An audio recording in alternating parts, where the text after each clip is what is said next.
Primo Aroma è l'azienda triestina di torrefazione che interpreta l'inevitabile natura artigianale di tutti i prodotti di qualità.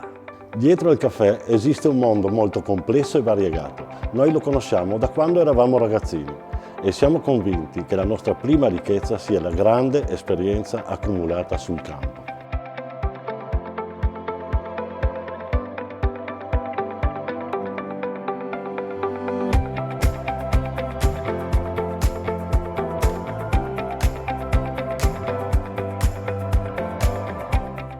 Abbiamo lavorato con il caffè crudo e con il caffè tostato. Lo facciamo da una vita e abbiamo assorbito conoscenze e mestiere da chi il caffè lo pianta, lo fa crescere, lo trasporta e infine lo tosta.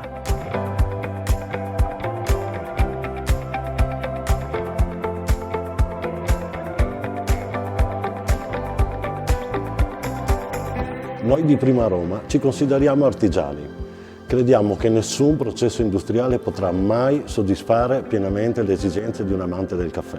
Per questo motivo ci presentiamo con le mani sporche di caffè macinato ed il crepitio della tostatrice che ci fa compagnia.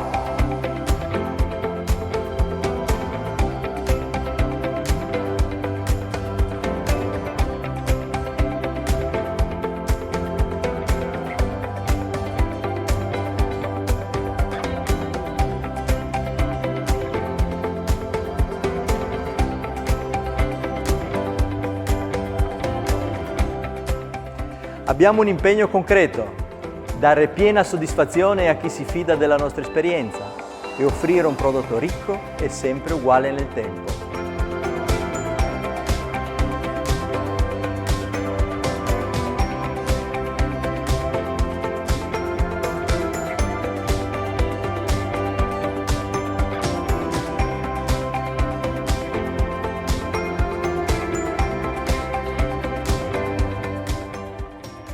Ci mettiamo la faccia.